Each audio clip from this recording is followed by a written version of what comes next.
मंगलाचरण करेंगे।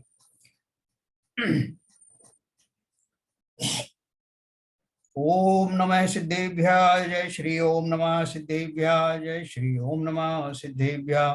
मंगलम भगवान वीरो मंगलम गौतमो गणी मंगलम कुंद कुंदाद्यो जयंधर्मोस्तु मंगलम।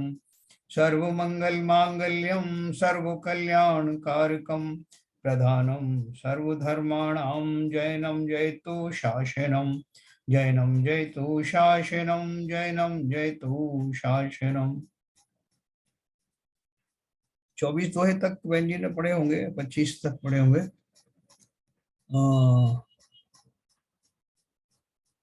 एक मिनट मैं आपको अनम्यूट करता हूँ, थोड़ा बताइए मुझे। हाँ नाटक हो गया, 30 तक हो गए सर। 30 तक हो गए। आप 26 पे छोड़ के गए थे, 27 हाँ। 30 कर दिए बहन जी ने। ओके। ये मेरे पास वही जो विश्वसागर महाराज का वो है इष्टोपदेश, हाँ उसको खोल के रखा है। Okay okay. काफी उसमें मिलता जुलता है। हाँ नहीं वो सब है, एक ही है वो, उनके इधर उधर शब्द इधर उधर हो सकते हैं, भाव सब वही है। बहुत जो मेन जो दुआ है हाँ वही है, और जिसका पहला भावार्थ भी वही है, और बाद का लास्ट का क्वेश्चन वही है। बीच में फिर उनके प्रवचन है, उसमें 30वां हो गया। बीच में उसके प्रवचन है आचार्य विश्वसागर महाराज की। हाँ नहीं माता जी ये अपने बहन जी ने 30 तक पढ़ दिया क्या कल? कर दिया तो आप हाँ। ले सकते, रिपीट कर मैं सकते। कहूँ साहब एक 29 में से शुरू करें। अच्छा एक्चुअली क्या है, नमे मृत्यु कुतो वीतम, ये बहुत पॉपुलर वो है दुआ है। बहुत बढ़िया, बहुत मुझे बढ़िया। ऐसा लगता है एक बार यहाँ से शुरू करते तो बहुत अच्छा है। हाँ बिल्कुल बिल्कुल, ये नहीं, गीता का उपदेश भी इसी लाइन पर है। एग्जैक्टली वही। हाँ। इसके अलावा और भी एक आध ग्रंथ में मैंने सुनाया है ये, जी जी। क्योंकि आत्मा की यही परिणति है जिसकी सब साधना करने को बोलते हैं, नमे मृत्यु कुतो वीतम। चलिए यहीं से शुरू करते हैं।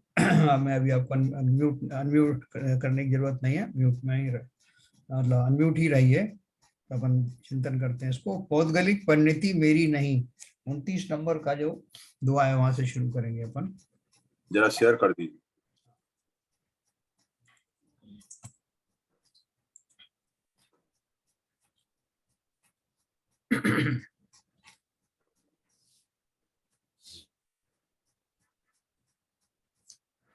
न मे मृत्यु कुतो भीतिर्न मे व्याधि कुतो व्यथा, ना हम बालो न वृद्धो अहम न युवे तानि पुद्गले। है ना, इसका हिंदी में एक दोहा बनाया उन्होंने।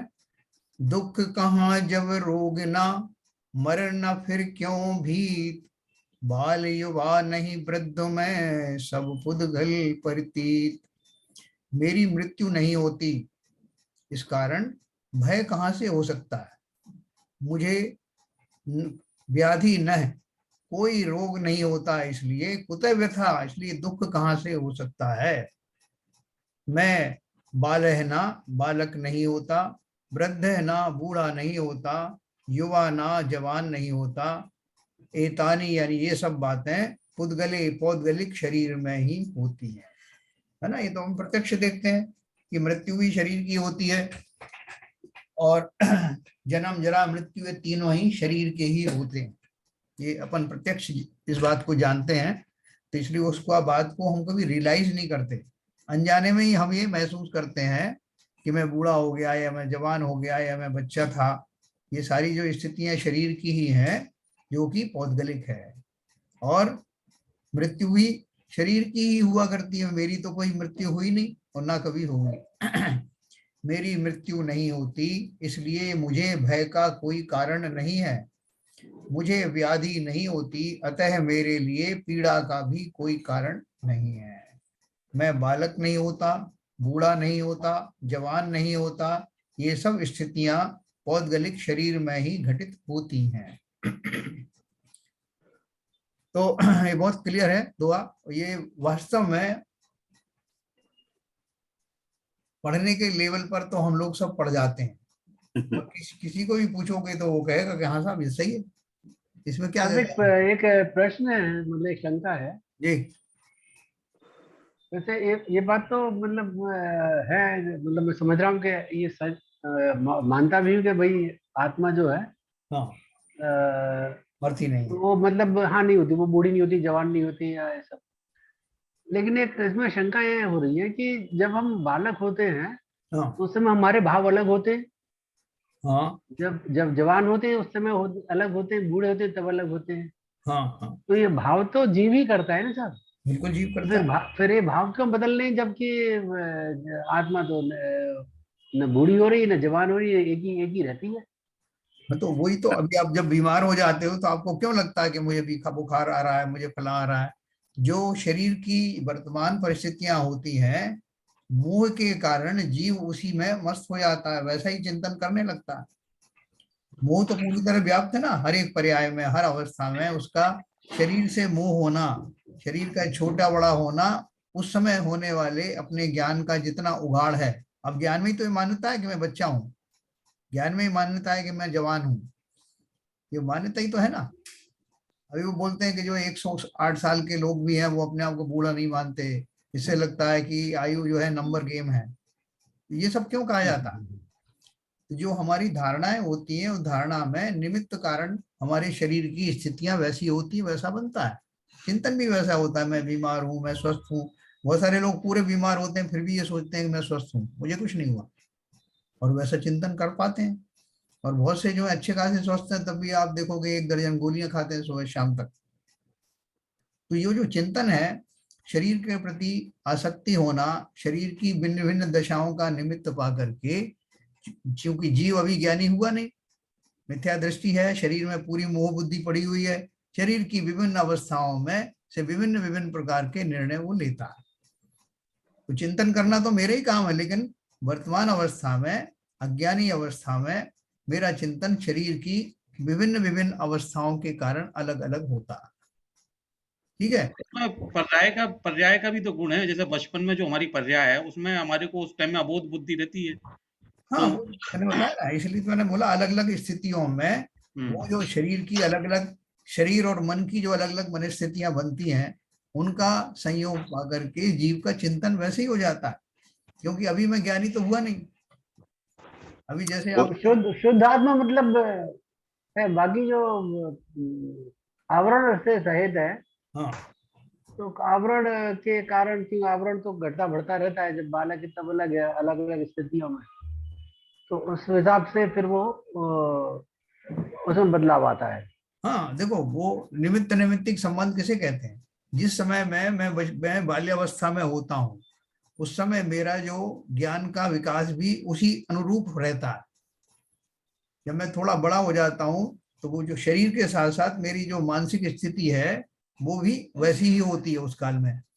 तो ये निमित्त अनिमित्तिक संबंध जो चलते हैं वो उसी पास से चलते हैं। जब मैं बूढ़ा हो जाता हूँ तो मेरा चिंतन दूसरी तरह चलने लगता है, और मेरे सारे जो है प्रायोरिटी बदल जाती है। रोगी होता हूँ तो मैं कुछ और सोचने लगता हूँ।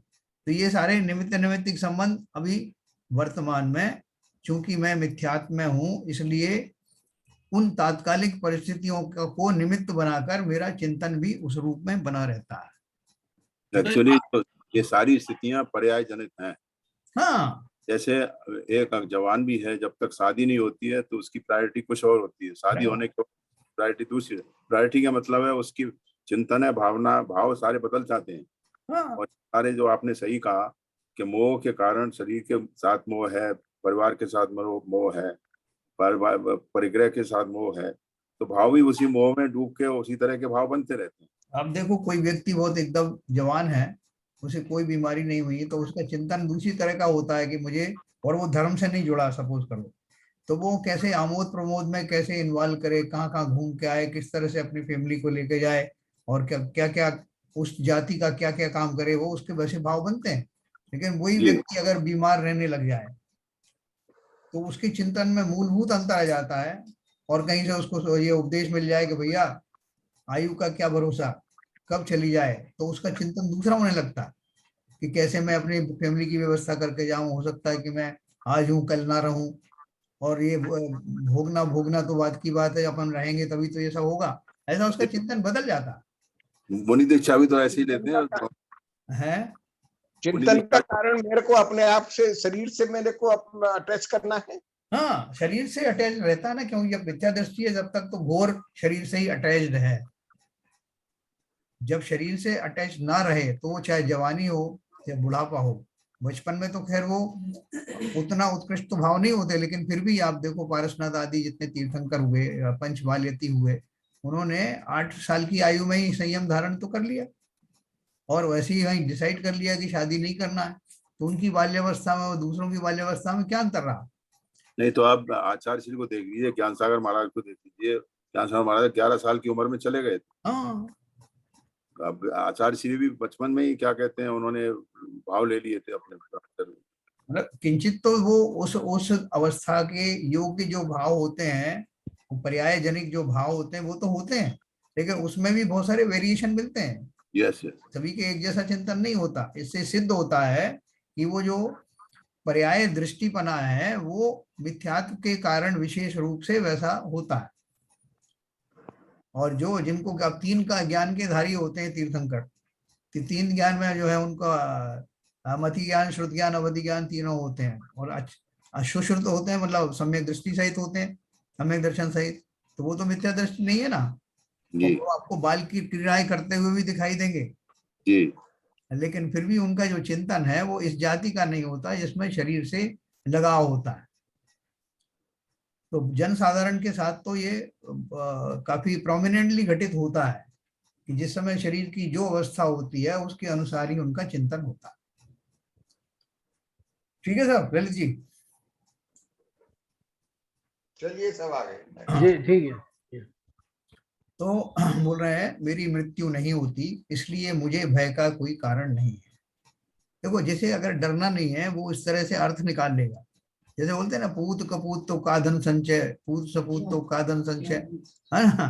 तो वो उन दोनों सब बातों में यही है कि जो ज्ञानी होता है वो सोचता है कि जब मेरी मृत्यु होती ही नहीं है तो मुझे किस मृत्यु से भय कैसा। और दूसरा व्यक्ति जो है दूसरी तरह से सोचता है कि भैया जब मेरी मृत्यु नहीं होती है तो क्यों ना मैं उच्छृंखल रूप से सारे भोगों को भोग लूं। मृत्यु तो होनी नहीं है, कुछ भी खाऊं कुछ भी पीऊं। तो खाली चिंतन का फर्क है उन परिस्थितियों में कौन सा जीव किस तरह से सोचता है। मेरी मृत्यु नहीं होती, देखो ये बहुत पॉजिटिव चीज है। वास्तव में संसार के सभी जीवों को जो डर होता है, विशेष डर होता है मृत्यु का ही होता है कि अल्टीमेटली कहीं मैं मर ना जाऊं। तो उसी को लेकर के उनको भय समाया होता है। अगर ये को आश्वस्त हो जाए, आश्वस्त कर दिए जाए नहीं, क्योंकि करने का प्रयास तो आचार्यों का सबके लिए वही रहता है, लेकिन जो हो जाए उनकी बात है कि मेरी मृत्यु नहीं होती। है ना? गीता में भी उन्होंने उपदेश जो अर्जुन को दिया, वैष्णवों के यहाँ जो गीता में लिखा है, उन्होंने भी यही मार्फत ली ना। उन्होंने उनको उद्बोधन किया, हालांकि उनका उद्बोधन दूसरे पर्पस के लिए था, लेकिन सिद्धांत तो यही था। उन्होंने बोला तुम किससे डरते हो, कौन मरता है?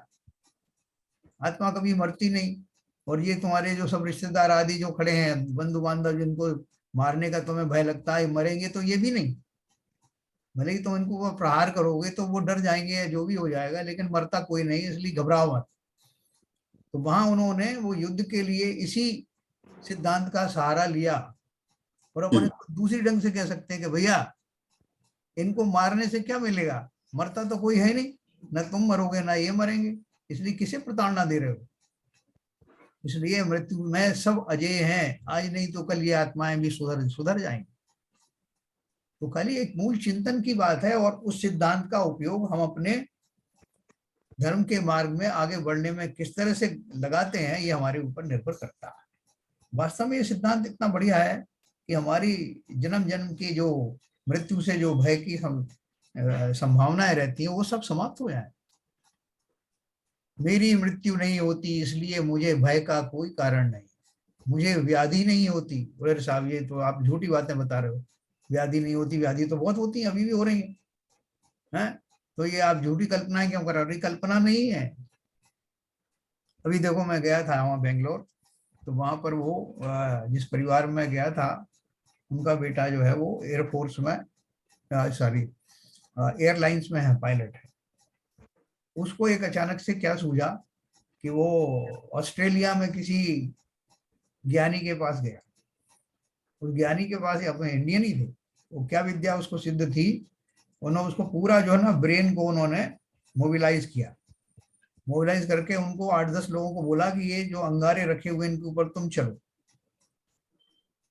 वो एकदम उनका जैसे हिप्नोटाइज हो जाता ना, ऐसा हिप्नोटाइज हो, अंगारों पर चले और काफी देर तक चलने के बाद भी उनके पैरों में छाले तक नहीं पड़े। तो वो किस्सा सुना रहे थे, तो बोले कि उन्होंने ब्रेन को ऐसा ट्रेन किया हुआ था कि उसको ऐसा अनुभव ही नहीं हुआ कि मैं ऐसा काम कर रहा हूँ, एक अंगारों पे चलना खतरनाक है या नहीं, निर्भय होकर के चले। तो बोले उसके कारण से उन्होंने, उनके दिमाग ने ऐसा संज्ञान ही नहीं लिया कि वो अंगारों पर चल रहे हैं। मतलब ब्रेन से ही जो आता है ना, जो निर्णय आता है, एक प्रोब तो शरीर में है और उसका निर्णय जो है मन ने लिया, मस्तिष्क ने लिया कि यहाँ पे कुछ भी नहीं ऐसा घटित हो रहा है। तो बोले ना तो हमें लगा और ना ही वो शरीर इस बात का की पुष्टि करता है कि हमने कुछ ऐसा काम किया। तो देखो इसमें दो चीज हुई, एक तो जो मन के उपयोग की जो अपन बात करते हैं ना, जैसे गज कुमार मुनि की जो है सिगड़ी जला दी गई, लेकिन उनको संज्ञान में तो था कि वो ये काम सिगड़ी मतलब शरीर जल रहा है, जैसे इनको था कि मैं अंगारों पे चल रहा हूँ, ये सबको ज्ञान था, लेकिन हुआ कुछ भी नहीं, उनको भी नहीं, उनको तो इस हद तक नहीं हुआ कि उनको केवल ज्ञान हो गया। मतलब मैं चिंतन की बात कर रहा हूँ, शरीर की अपन बात बाद में करेंगे, लेकिन चिंतन की अवस्था ऐसी होती है कि अगर मुझे रोग की कल्पना हो जाए कि मैं रोगी हूं, तो मैं वास्तव में रोगी बन जाता हूँ। और जो आदमी सोच ले कि मुझे काहे का दुख, कैसा कष्ट है, तो वो उससे निकल जाता। ये हमारी विनोद बहन जी है ना, इनको कितनी बार बहुत कष्ट हुए शरीर में, हम सब ने बहुत कहा उनसे कि आप दवाई क्यों नहीं लेती, आप ये क्यों नहीं लेती, लेकिन उन्होंने, उनका मन नहीं होता, वो नहीं लिया, और कई बार बिना औषधि के भी वो ठीक हुई। तो ये जो हमारा चिंतन किस लेवल का चिंतन है, शरीर को मैं कितना गहराई से प्यार करता हूँ, उसके अनुसार ही मैं उससे जुड़ा हुआ महसूस करता हूँ। तो ये आदि व्याधि, मैं बीमार हूं या बीमार नहीं हूं, ये सब मेरे मानसिक दशा का ही परिचायक है। इसलिए उन्होंने बोला मुझे व्याधि नहीं होती है, मेरे लिए पीड़ा का भी कोई कारण नहीं है। वो आपकी भावना योग में वो यही सिखाते हैं, मैं स्वस्थ हूँ, मुझे कुछ नहीं हुआ है, मैं भला हूँ, मन से भी भला हूँ, शरीर मैं निरोगी हूँ। तो वो जो ऑटो सजेशन है वो क्यों दिए जाते हैं, और देखो उसके आते ही ऑटो सजेशन के लोग ठीक हो जाते हैं। तो मन के हारे हार है और मन के जीते जीत। इसलिए उन्होंने कहा कि ये जो कोटेशन है आरबीएन साहब ने सही कहा, इसको अपन बार बार अगर इसको हम दोहराएं अपने मन में, और ऐसी परिस्थितियों में जब मैं वास्तव में व्यथित होने लगता हूं, तब ऐसा चिंतन अवश्य ही मेरे लिए लाभदायक सिद्ध होगा। मेरी मृत्यु नहीं होती, इसलिए मुझे भय का कोई कारण नहीं है, मुझे व्याधि नहीं होती, अतः मेरे लिए पीड़ा का भी कोई कारण नहीं है, मैं बालक नहीं होता, बूढ़ा नहीं होता, जवान नहीं होता, ये सब स्थितियां पौद्गलिक शरीर में ही घटित हैं, है ना। उनको भी चिंतन होता है कि नहीं, ज्ञानियों को भी ये चिंतन होता है कि अभी मेरी बचपन की अवस्था से मैं गुजर रहा हूँ। महावीर स्वामी को राजकुमारों के साथ खेलते थे ना बचपन में, तो वो संगम नाम का देवता था, वो सर्प बन करके आया उसको डराने के लिए, बाकी सब बच्चे तो भाग गए डर के, और ये उसके साथ खेलते रहे, सर्प के साथ भी, उसके मस्तक पर खड़े हो गए। फिर उस वो देव अपने असली स्वरूप में आया, उनको नमस्कार करके गया, तो उनका नाम पड़ा था ना महावीर, ये सब पड़ा था, वीर रतिवीर में से कुछ नाम उनको दिया गया। तो 8 साल के बच्चे थे ना, वो भी और लोगों जैसे भयभीत क्यों नहीं थे, ये सब क्योंकि सम्यक दृष्टि तो थे ही, और उस समय का जो चिंतन था वो उस शरीर के अनुरूप होता है, उतना ही प्रकटीकरण होता है। तो इसलिए वो चिंतन जो है वो कहीं ना कहीं मेरी वर्तमान स्थितियों से, शरीर की अवस्थाओं से प्रभावित होता है। तो मरण नहीं है मेरा मुझको, कहाँ भीति हो किससे हो, व्याधि नहीं है मुझ में मुझको, वृथा व्यथा फिर किससे हो, है ना। ये अपन को चिंतन करना है, मरण नहीं है मेरा मुझको, कहाँ भीति हो किससे हो, भीति माने भय, व्याधि नहीं है मुझ में मुझको, वृथा व्यथा फिर किससे हो, बाल नहीं हूँ युवा नहीं हूँ, वृद्ध नहीं हूँ ज्ञात रहे, ये पुद्गल की रही दशाएं, चेतन मेरा साथ रहे। है ना, ज्ञान की अवस्था कभी ऐसी नहीं होती कि मैं मनुष्य आयु में हूं और मेरा ज्ञान शून्य हो जाए। मैं हमेशा जो ज्ञान की मेरी, देखो जो वेरिएशंस होते हैं हमारे ज्ञान में भी, वो पर्याय जनित पर्यायों के अनुसार होते हैं। अगर मैं चींटी की पर्याय हूं तो मेरा ज्ञान उतना ही रहेगा। अपन मनुष्य पर्याय की बात करें तो उस मनुष्य पर्याय में भी मनुष्य वाली जो ज्ञान की रेंज है उतना उगाड़ तो सब जीवों को होगा। उसमें कोई मूर्ख भी होंगे, कुछ विद्वान होंगे, कोई अति विद्वान होंगे, तो उनका ज्ञान का उगाड़ थोड़ा ज्यादा होगा। लेकिन वो रेंज जो है पंचेंद्रीय मनुष्य पर्याय की जो रेंज है, वो रेंज वही रहने वाली है। चींटी जितनी कम नहीं हो जाएगी वो, हाँ, या वो बहुत ज्ञानी और जितनी जो है बहुत बढ़ भी नहीं जाएगी। तो जो मनुष्य पर्याय में जितना होना है वो एक रेंज है, उस रेंज के अनुरूप चलती है। वो रेंज किस पर डिपेंड करती है कि जीवों को किन किन भावों से, दशाओं से होकर गुजरना पड़ता है, उस अपेक्षा से, और वो सम्यक दृष्टि है या मिथ्या दृष्टि है, उस अपेक्षा से उसका प्रभाव दिखाई देता है। तो ये इस तरह हमने 29वां दोहा पढ़ा। उसके आगे उन्होंने, जो शिष्य ने एक प्रश्न किया है, फिर भी भावना करने वाला खुद शंका करता है कि यदि कही हुई नीति के अनुसार मुझे भय आदि ना होवे ना सही, परंतु जो जन्म से लगाकर अपनाई गई थी और भले ही जिन्हें मैंने भेद भावना के बल से छोड़ दिया है, ऐसी देहादिक वस्तुएं चिरकाल के अभ्यस्त अभेद संस्कार के वश से पश्चाताप करने वाली हो सकती हैं कि अपनी इन चीजों को मैंने क्यों छोड़ दिया। भावक अर्थात भावना करने वाला स्वयं ही प्रतिबुद्ध हो सोचता है कि नहीं, ऐसा नहीं हो सकता है। कारण क्या है, तो उन्होंने क्या दिखाया, लिखा इसमें कि भावना करने वाला खुद शंका करता है। क्या शंका करते था, आपने तो आज मुझे समझा दिया तो मैं अब इस तरह से सोचने लगा, लेकिन यदि कही हुई नीति के अनुसार मुझे भय आदि ना होवे तो ना सही, परंतु जो जन्म से लगाकर अपनाई गई थी और भले ही जिन्हें मैंने भेद भावना के बल से छोड़ दिया है, ऐसी देहादिक वस्तुएं चिरकाल के अभ्यस्त अभेद संस्कार के वश से पश्चाताप करने वाली हो सकती हैं, है ना, कि अपनी इन चीजों को मैंने क्यों छोड़ दिया। कौन सी चीजों को, जिनको मैंने अपना माना था, आपके कहने पर मैंने ऐसा चिंतन कर लिया, अब वो चिंतन का प्रभाव थोड़ी देर तक तो रहा। मुनि महाराज के पास गए उपदेश सुनने, उन्होंने कुछ बात करी, उस टाइम तो मेरा जो चिंतन वैसा हो गया, लेकिन वहां से हटते ही मुझे लगा रहा यह सुनने की बात अलग है साहब। गृहस्थी में जो रहता है उस वो जानता है कि उसे क्या क्या करना पड़ता है। अब ये तो बात उन्होंने कह दी और अपन ने समझ ली। देखो अपन दोनों तरह की बात करते हैं, उन्होंने कह दिया, अपन ने समझ भी लिया, उनकी बात भी सही है, लेकिन अब भैया गृहस्थी में रह रहे हैं ना, तो वैसा भी तो सोचना पड़ेगा ना। ऐसे हम द्वंद्व में फंसे रहते हैं। तो उसके लिए उन्होंने अगला दोहा कहा है, ज्ञानी की अनासक्त बुद्धि भुक्तोजिता मुहुर्मोहान्य मोहान्मया सर्वे अपि पुद्गलाः उच्छेष्टिष्विव तेष्वद्य मम विज्ञशिका स्पृहा। पुद्गल सारे मोह से भोग भोग तज दीन, अब क्यों मैं उस वमन से करूं राग होलीन। देखो ये बहुत बढ़िया चीज है। ये किन के लिए, जिनको ना अनासक्त व्यक्ति, अनासक्त उनकी जो है दशा प्रकट हो गई। तो क्या बोल रहे हैं, सर्वे अपि सभी, पुद्गला पुद्गल परमाणु, मया मोहात मैंने मोह से बार बार भुक्त उज्जिता भोग कर छोड़ दिए हैं, अतः अब जूठन के समान उन पुद्गलों में मुझ बुद्धिमान की अभिलाषा कैसे हो सकती है। देखो स्वयं ही स्वयं का गुरु है ना ये। अभी उपदेश सुन के आए गुरु महाराज से, तो वहां उनकी जैसी बात करने लगे। बिल्कुल महाराज आप सही कह रहे हो, शरीर में क्या धरा है, ये मेरा नहीं है, तो अनंत काल से मैं शरीरों का आदि हो गया हूँ और ये सब मैं बात कर रहा हूँ।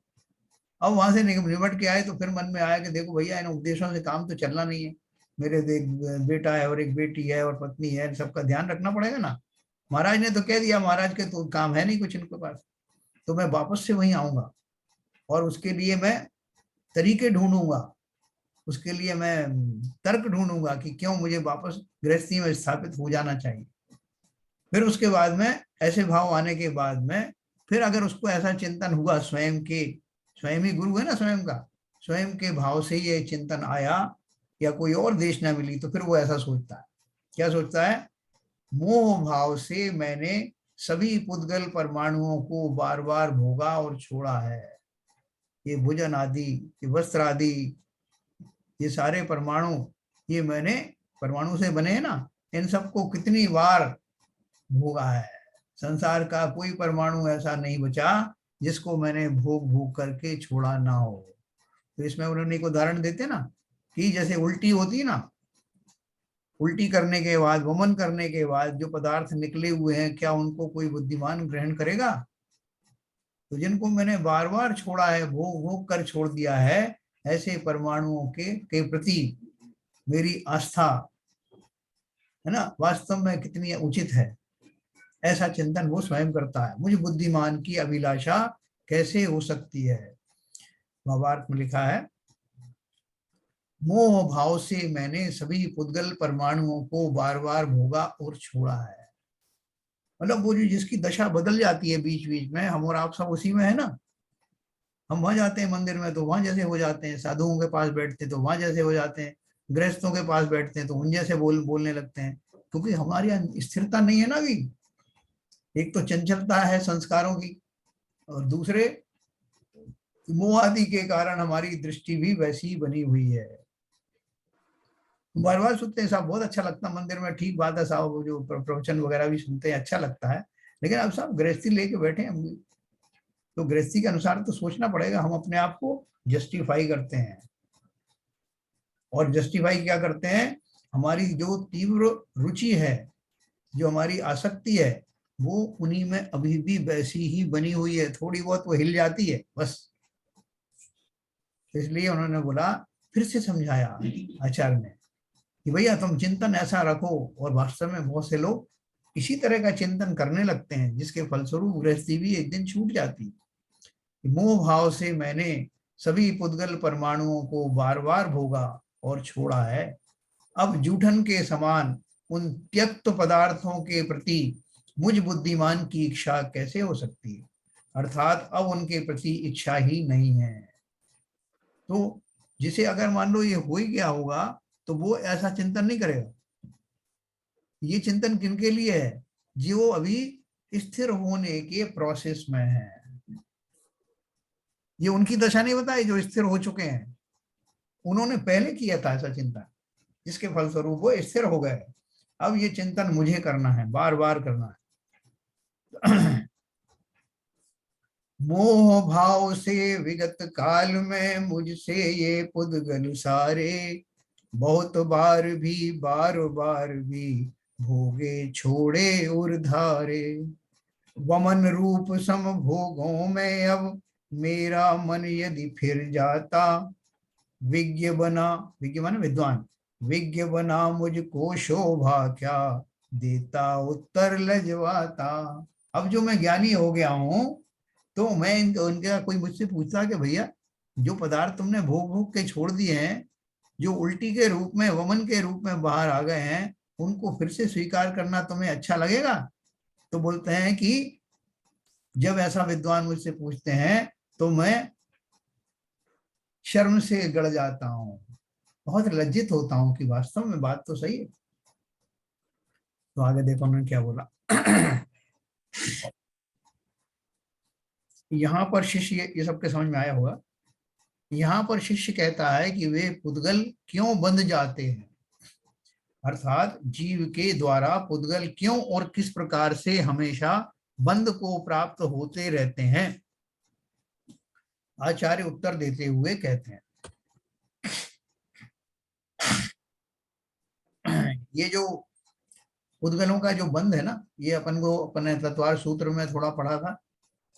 तत्वार सूत्र मैंने अलग से लिया नहीं है, वैसे उसका धर्म जानिए है ना, जैन धर्म जानिए, उसमें भी कुछ पढ़ा था अपन ने, और भी जगह आपको मिल जाएगा, गुम्बद सार में भी है, अपना बृहद द्रव्य संग्रह में भी है, कि जो कर्म है वो बनते कैसे हैं, परमाणुओं का बंधन किस प्रकार होता है, उसका मैकेनिज्म क्या होता है। शॉर्ट में अपन ने पढ़ा था। तो देखो, एक तो उनकी जो फिजिकल उनकी क्वालिटी होती है इनकी परमाणुओं की, नहीं तो वो बनते नहीं, स्कंद बनते हैं शरीर आदि के, तो उसमें जो अलग अलग पुद्गल परमाणु अलग अलग अवयव का निर्माण करते हैं वो स्कंद।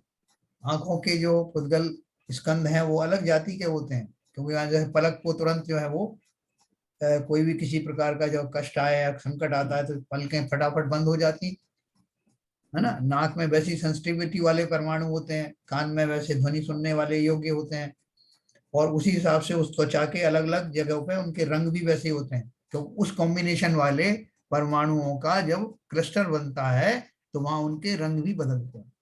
ऐसा बहुत विस्तार है इसका, जितना आपको चाहिए उतना विस्तार मिल जाएगा। तो यहाँ उन्होंने क्या बोला, ये प्रश्न पूछा है उन्होंने कि ये पुद्गल क्यों बंध जाते हैं। एक तो उनकी बंधने की योग्यता है, वो तो बंधेंगे, योग्यता तो है, लेकिन मैं उन्हें कैसे कर बांध पाता हूं, मेरे कौन से भावों के कारण वो पुद्गल परमाणुओं में बंद आदि होते हैं। सभी अपना प्रभाव बढ़ाते हैं। देखो उसको उन्होंने दूसरी गाथा में ये बात कहा दोहे में, कर्म कर्म हिताबंदी जीवो जीव हित स्पृहा स्वा स्वा प्रभाव भूयस्तवे स्वार्थम को वा न वांछति।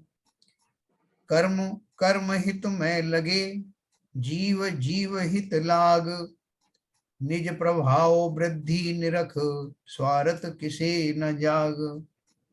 क्या बोला, कर्म अपने हित रूप साथी कर्मों को ही बांधता है। कर्म पुद्गल का है ना, आत्मा अपने आत्मा के हित की इच्छा करता है, अपने अपने प्रभाव भूसत्य भूयस्तवे यानी शक्तिशाली प्रभाव के होने पर कौन सा व्यक्ति अपना हित नहीं चाहता। अब हमें जैनी है तो जैन है तो हमें ऐसे कोई बड़ा पदाधिकारी बन जाए तो वो ये कोशिश करेगा मैं पूरी जैन कम्युनिटियों को कितना कितना लाभ पहुंचा सकता हूँ वो पहुंचाऊं। कोई दूसरी जाति का बनेगा तो वो अपनी जाति वाले के लिए सोचेगा। तो उन्होंने इसके लिए दिया है, ये सिमली दी है कि कर्म के जितने साथी हैं वो कौन, पुद्गल तो होंगे ना। तो कर्म अपने हित रूप साथी कर्मों को ही बांधता है, उनके भले की सोचता है, और आ जाए एक साथ उनका बंधन हो जाए। भाई साहब एक साथ रहना चाहिए, संयुक्त तो परिवार में रहना चाहिए, बड़े बड़े परिवार में रहना चाहिए।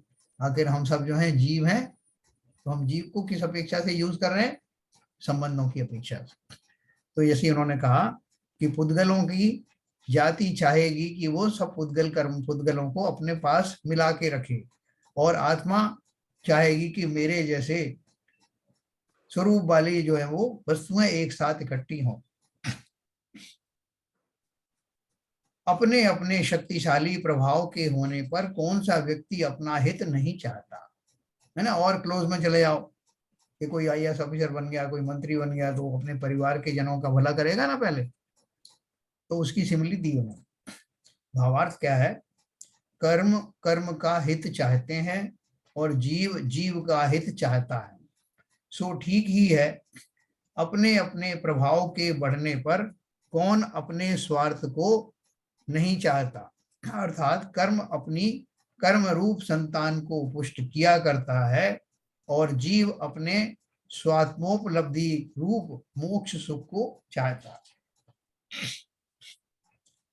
मेरी सभी अपना अपना प्रभाव बढ़ाते हैं। देखो इसके दो अर्थ हो सकते हैं कि जो जीव है, जीव के जो भाव हैं तो वो उन जैसे भाव ही करता रहेगा। सम्यक अवस्था में, ज्ञानी अवस्था में, जब जीव को प्रत्यक्ष रूप से ज्ञात है कि मैं चैतन्य आदि गुणों का धारी जीव द्रव्य हूं, तो वो चाहेगा कि मेरे अंदर उसी स्वभाव वाले गुण ही प्रकट हों, उन्हीं के बीच में मैं रहूं, वो फंसेगा ही नहीं। और जो अज्ञानी जीव है, जिसका चिंतन बाह्य दशाओं में धन आदि से भौतिक सुखों का है, उसका चिंतन उसी जाति का होता है। यहाँ एक सिमली दी है, पुद्गल को तो ज्ञान है नहीं कि पुद्गल अपने आप में सोचे कि सारे पुद्गलों को मैं इकट्ठा कर लूं। एक सिमली दी है, यहाँ पर इस सिमली को उस रूप में कर सकते हैं कि ज्ञानी अपने ज्ञान के अनुसार आत्मा में पाए जाने वाले गुणों का ही चिंतन करता है और ज्ञानी ज्ञानियों की शरण में ही रहना चाहता है। जबकि अज्ञानी जो इस तरह का मूलभूत जिनके चिंतन है, अभी आप देखो जो दारू पीने वाले, नशा करने वाले हैं, वो भी अपना जो है अपनी संख्या बढ़ाना चाहते हैं।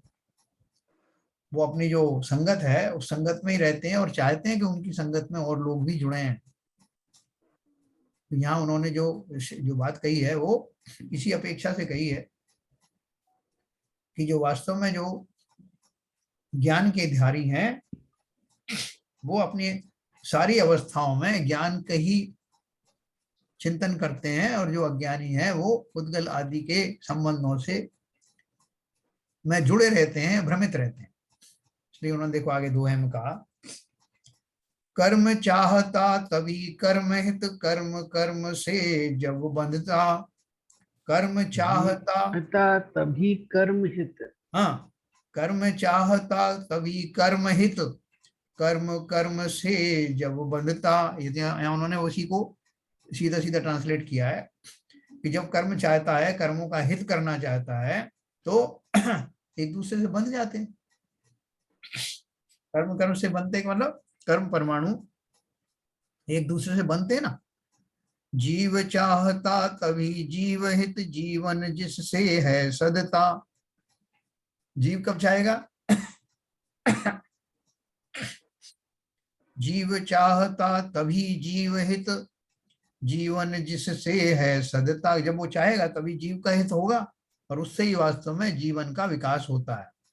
अपने अपने प्रभाव के वश बलशाली हैं जब होते, स्वार्थ सिद्धि में कौन कौन फिर तत्पर ना हो सब होते। यानी कुल मिला के उन्होंने ऊपर वाले की ट्रांसलेशन किया है जिसको मैंने आपको व्याख्या रूप से बताया। ना तो कर्मों को कुछ ज्ञान है, इसलिए कर्म किसका अपने हित की बात नहीं करते। या उनका अर्थ मूल रूप से इसीलिए इसी तरह का है कि जो अज्ञानी होता है वो अपना अज्ञान के वश से उन परमाणु से बनने वाली जो चीजें हैं, भौगोलिक वस्तुएं जो हैं, उनका ही संग्रह करना, उनमें ही मन लगाए रखना, उनको इकट्ठा करना, इस तरह के उसके भाव रहते हैं। जबकि ज्ञानी को उनमें कोई रुचि नहीं होती, वो अपने स्वाभाविक भावों में आकर्षित रहता है और उन स्वभाव भावों के पोषण में ही प्रयत्नशील होता है। ये उसका मुख्य रूप से इसका अर्थ है। सबको क्लियर हुआ ना इसमें? देखो इसलिए आगे दिया है, इसलिए समझो कि कर्मों से बंधा हुआ प्राणी कर्मों का संचय किया करता है ना। इसी बात की पुष्टि की ना उन्होंने, कर्मों से बंधा हुआ प्राणी कर्मों का संचय किया करता है। जो आदमी को एक पैग पीने के बाद में चढ़ जाती है तो उसको आनंद आने लगता है कि अब एक पैग में इतना आनंद आया तो और 2-4 पैग में क्या आनंद आएगा, तो वो उसी दिशा में बढ़ने लगता है। तो ऐसे वो ये बोल रहे हैं कि जो कर्मों से बंधा हुआ जीव है वो पहले से अज्ञानी तो हो ही गया, उस अज्ञान दशा में वो ऐसे और कार्य करता है जिससे उसके वो कर्मों का संचय और बढ़ जाता है। ज्ञानी का तो होगा नहीं, जो अज्ञानी है वही तो अज्ञान दशा में अपने पूर्व संस्कारों के कारण नवीन नवीन कर्मों का बंध किया करता है। जितना जितना ज्ञान रहेगा उतना उतना कर्मों का बंध करता रहेगा। तो इसलिए उन्होंने एक लाइन में लिखा है, इसलिए समझो कि कर्मों से बंधा हुआ प्राणी कर्मों का संचय किया करता है। पहले बताया ना कि पुद्गल पुद्गलों को चाहेगा, तो वो जो मैंने आपको भाव ये पहले ही बता दिया कि वो ये बात कहना चाहते हैं कि जो अज्ञानी जीव है, जो कर्मों से बंधा हुआ है, अभी एक इंद्रिय आदि जीव है, कर्मों के कारण उन गतियों में गए और उनका वहां चिंतन भी उसी जाति का होता है, उनसे और नवीन नवीन कर्म बनते हैं। पशु गति में मैं जाता हूँ, सिंह आदि बनते हैं, तो बहुत सारे क्रूर भाव बने रहते हैं, उन भावों के फलस्वरूप अगले भाव बनते हैं। तो वो अज्ञान दशा जब तक रहती है, उन अज्ञान दशा में उन चिंतन के द्वारा नवीन नवीन कर्मों का सृजन जीव किया करता है। तो इसलिए उन्होंने क्या कहा कि अब वो कैसे ये श्रृंखला कैसे छूटेगी।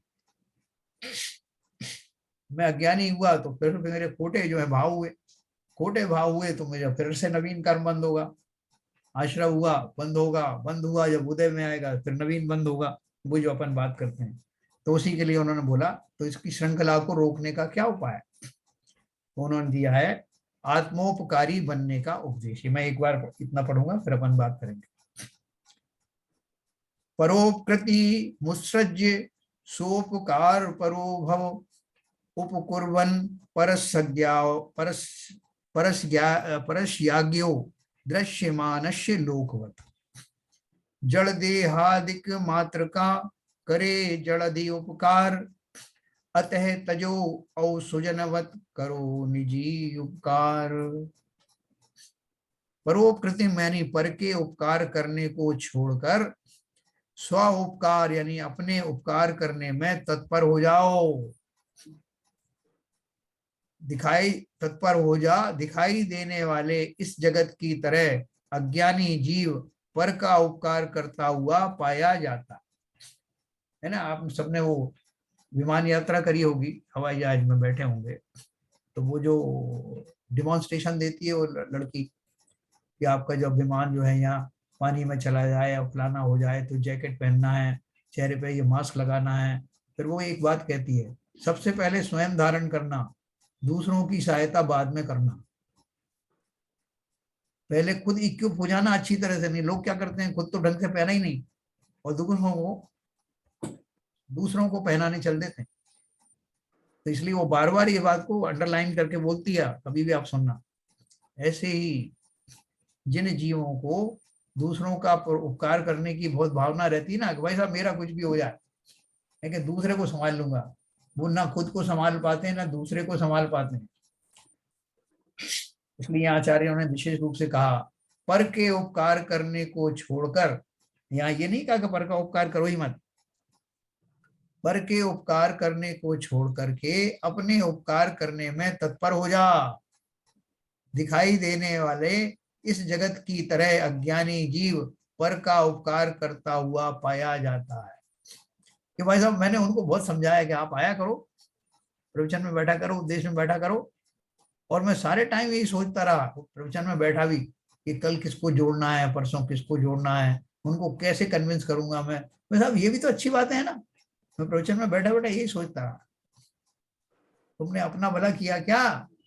उनकी तो जो कालब्धि जब आएगी, जैसा होना होगा होगा। और हमने अच्छा आया हुआ सुनहरा मौका जिसमें हम सुधर सकते थे, हम कहाँ सुधरे। कर्तृत्व भाव से भरा हुआ मैं सारे जगत को बदल देने की भावना से निकल पड़ा और स्वयं को बदलने की कोई चेष्टा नहीं। इसलिए उन्होंने बोला परोपकार को छोड़कर अपना उपकार करने में तत्पर हो जाओ। इंद्रियों के द्वारा दिखाई देने वाले शरीर आदिकों का उपकार करते हुए तुम अज्ञानी बन रहे हो। दूसरों से अर्थ क्या है? अपने शरीर का अपने शरीर का। अपना शरीर पर है ना, क्या बात कर रहे हो साहब, आपने अपने शरीर को ही जो है पर लगा दिया। पर लगा दिया मैं तो उन्हीं परों से लगा हुआ था, उनमें पर लगे हुए थे मेरी आकांक्षाओं में, है ना। आपने उसको पर बोलना शुरू कर दिया। आपने अभी कभी तो आप बोलते हो अपना शरीर, अभी बोल रहे पर। अपना शरीर हमारे चिंतन की अपेक्षा से बोला जाता है, वास्तव में अपना शरीर कभी होता नहीं। तो परोपकार को छोड़कर अपना उपकार करने में तत्पर हो जाओ। इंद्रियों के द्वारा दिखाई देने वाले शरीर आदिकों का उपकार करते हुए तुम अज्ञानी बन रहे हो, है ना। इंद्रियों से तो मैं देख रहा हूं ना ये सब, जबकि तुम्हें चाहिए कि दुनिया की तरह तुम भी अपनी भलाई करने में लगो। देखो अपन जो है जब भी किसी तरह की बात सोचते हैं, भैया सब अपना अपना करते हैं। कहीं बुफे सिस्टम में आप गए खाने के लिए तो सब लोग खुद का खाते हैं ना। मैं तो नहीं सोचते कि मैं तो फलां को खिला दूं, पहले उसको खिला दूं, उसको खिला दूं, मैं तो खाता रहूंगा। आप निकाल दोगे यार? जी जरा बंद कर दो, म्यूट कर दो अपना। बाहर उजली हो। अरे मेरी बंद कर बात दो गुणमाला जी। अगर बात की हो सर आप ही म्यूट कर दीजिए। हाँ मैं वो तो नहीं सुन रही है। बेटी को पहुंचाने ना, जो वो तो अच्छी है, वो पीली पीली नहीं अच्छी है।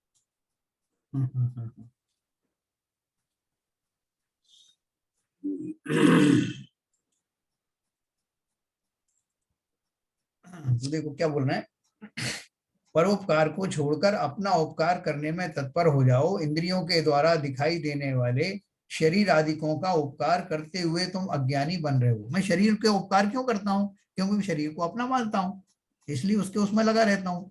जिस क्षण में मानूंगा कि ये भाव मेरे नहीं है, शरीर आदि मेरे नहीं है, तो मेरे क्या है? जो मेरा है मैं उनकी परवाह करने लगूंगा, चिंतन बदलते ही। जबकि तुम्हें चाहिए कि दुनिया की तरह तुम भी अपनी भलाई करने में लगो। शरीरों की अपेक्षा से सब अपना अपना करते हैं ना, सब अपना भोजन कर रहे हैं, सब अपना स्नान कर रहे हैं, सब अपना अपना कार्य कर रहे हैं, तो वहां स्वार्थपरता दिखाई देती ना। तो यहाँ तुम अपने स्वार्थ का संज्ञान लो। यहाँ स्व अर्थ का अर्थ क्या है?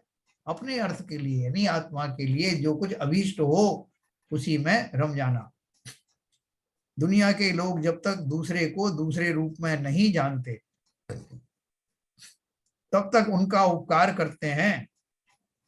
जब तक मालूम पड़ा कि अपना है, ये मेरा बेटा है, मैं भरपूर उसकी सहायता करता हूँ, सारा धन उसको ट्रांसफर भी कर देता हूँ। फिर किसी ने आगे कहा कि भाई साहब ये बच्चे बदल गए थे अस्पताल में, आपका वाला तो वहां पल रहा है, ये तो फलाने का बच्चा है, तुरंत आपका मोह भंग हो जाता है। वो कोशिश करते हो कैसे वो ट्रांसफर किया था जाना, जो उसको वापस खींच के इसके नाम पे कर दूं। तो ये क्या बोल रहे हैं? दुनिया के लोग जब तक दूसरे को दूसरे रूप में नहीं जानते तब तक उनका उपकार करते हैं, परंतु जो ही वे अपने को अपना और दूसरे को दूसरा जानते हैं तो उनका हित अर्थात उपकार करना छोड़कर अपना उपकार करने में लग जाते है ना। ये प्रत्यक्ष बातें हैं, ये कोई बहुत फिलोसॉफिकल बात नहीं है, जब हम खुद देखते हैं। उसी तरह से जब मेरे चिंतन में ये बात आ जाए कि शरीर आदि मैं नहीं हूं, ये मेरे नहीं है, इनके पीछे इतनी पर्याय के पर्याय मैंने गंवा दी और ये कभी सुधरे नहीं, ये तो उगाते हैं फिर से आ जाते हैं, और मैं फिर से पागल जैसा नए शरीर का उपकार करने में भिड़ जाता हूं। ऐसे अनंत शरीरों के मुझे मिले और मैं उनके उपकारों में लगा रहा। एक क्षण भी मैंने अपने उपकार का भाव इसलिए नहीं किया कि मैं जानता ही नहीं था कि मैं आत्मा हूं, मैं मानता ही नहीं था कि मैं शरीर नहीं हूं, इसलिए ये सब गलतियां मुझसे होती रही। तो कि दुआ पढ़ के अपन समाप्त करेंगे, बात करेंगे।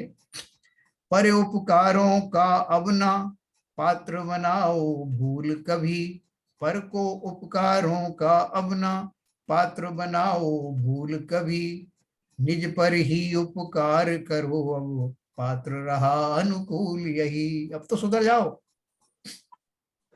करते दिखते सदा परस्पर लौकिक जन उपकार यथा, करते दिखते अज्ञ निरंतर पर ही उपकार तथा। ज्ञानियों में अज्ञानियों में क्या फर्क है? तो बोलते हैं लौकिक रूप से तो जन एक दूसरे का उपकार करते रहते हैं, बेटा पिताजी का, पिताजी अपना बेटे का, माता पति पत्नी का, ये सब करते रहते हैं।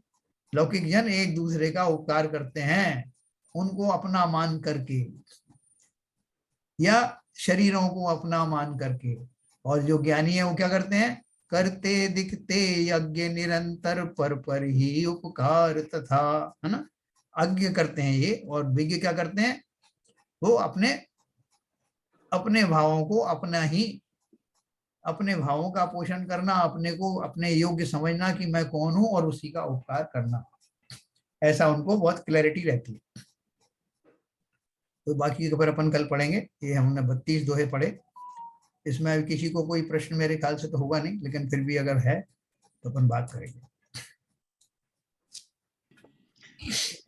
वैसे तो हर बार अपने जो धर्म में जो चल रहा है वो बात रही है कि अपने को चेंज करो, अपना परोपकार करो, मतलब निज में ही जाओ, निज में ही रहो। तो इसीलिए इसको निज का धर्म भी बोलते हैं, जैन धर्म को। तो मतलब हम लोग यदि दूसरों को खुशी सुख करने जाए तो सबसे ज्यादा दुखी हम ही हो जाएंगे दूसरों को। तो वास्तव में बहुत सैद्धांतिक और एकदम प्रिंसिपली बात लिखी हुई है इसमें, कहीं कोई किंतु परंतु नहीं हो सकता उसमें। देखो वास्तव में आपने सही कहा, हम जब दूसरों को समझाने जाते हैं, भले ही हम जो है ज्ञानी हो गए और हमारी इतनी अभी लेवल आ गया हो कि हम दूसरों को समझा सकते हैं, लेकिन दूसरे के समझाने के भाव कि मैं इसको समझा दूंगा, ऐसा भाव भी अज्ञानी को ही आता है। कौन किसको समझा सकता है? मैं इसको समझा दूंगा, ये ऊपर ऊपर से भाव तो आ सकते हैं, ज्ञानी को भी आ सकते हैं कि मैं अपनी तरफ से कोशिश करूंगा जिनेंद्र देव की वाणी यहाँ तक पहुंचाने की, लेकिन समझना इसको ही है।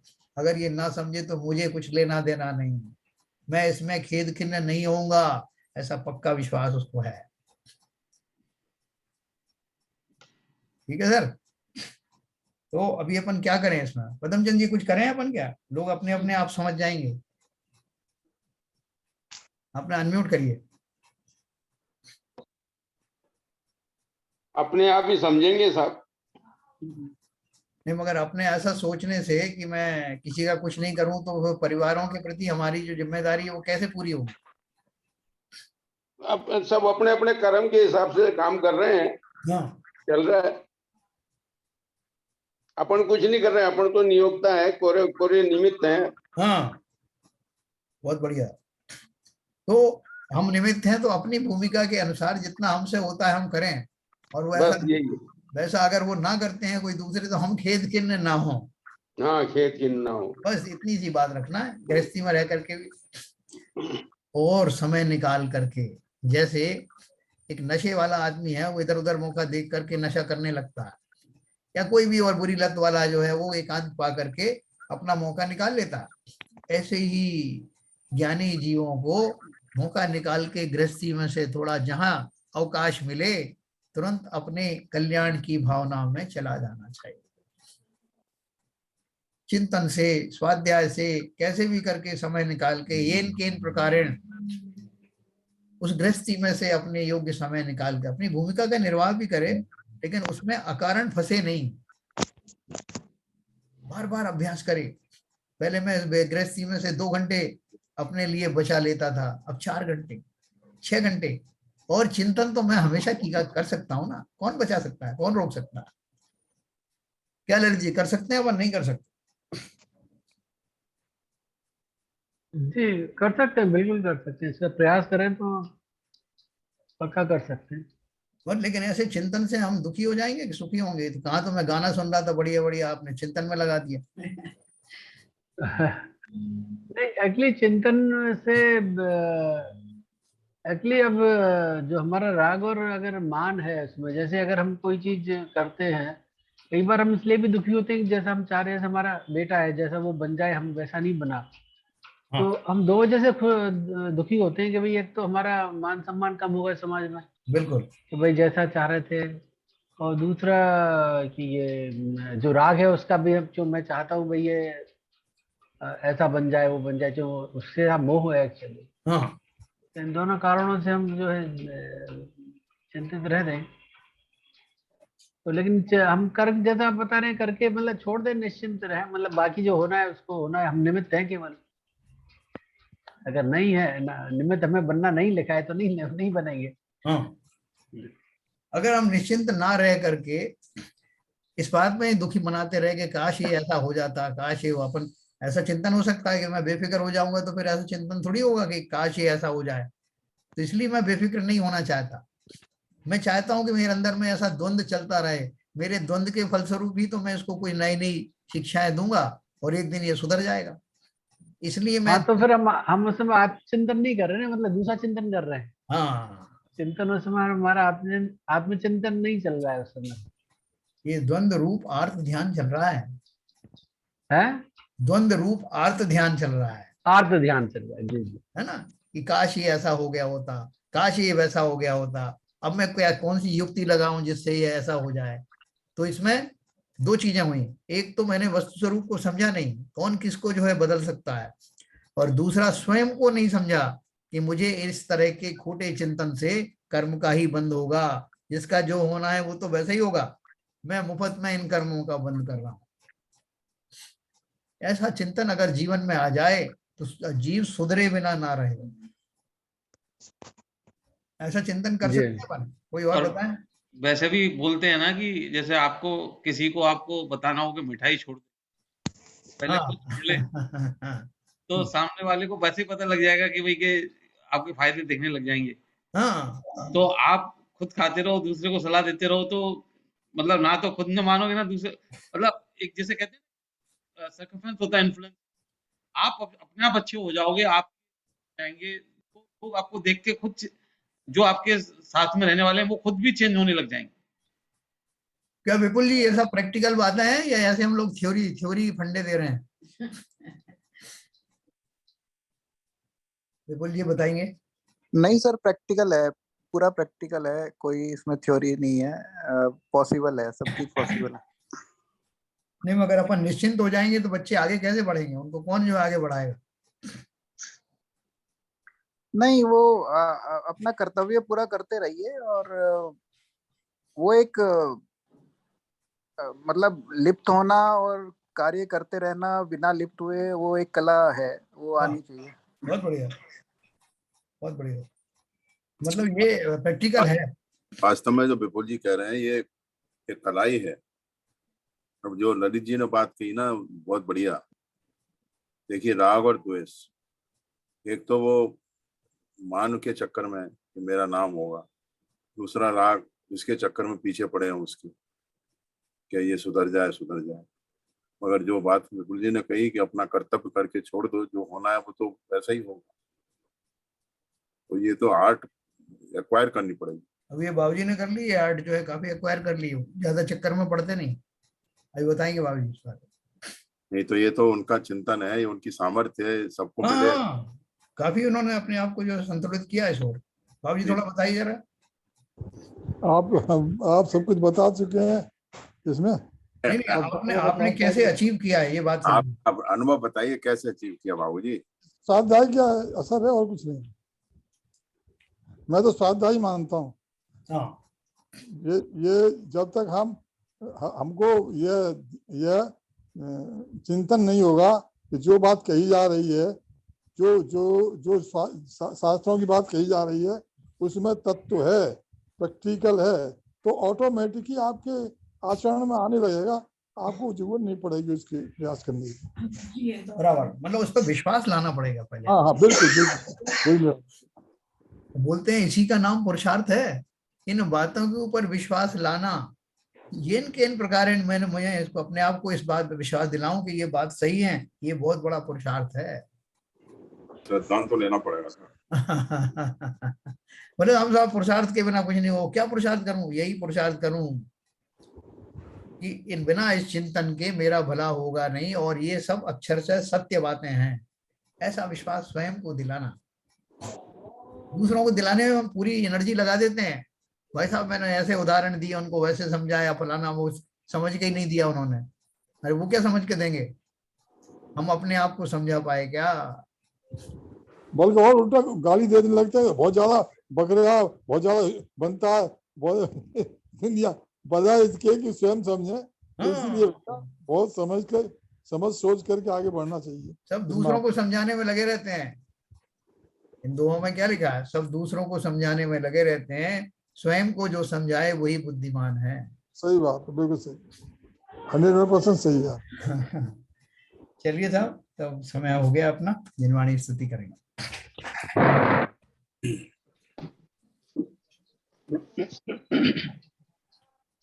मिथ्यातम नाश वेको ज्ञान के प्रकाश वेको आपा पर भास वेको भानु सी बखानी है।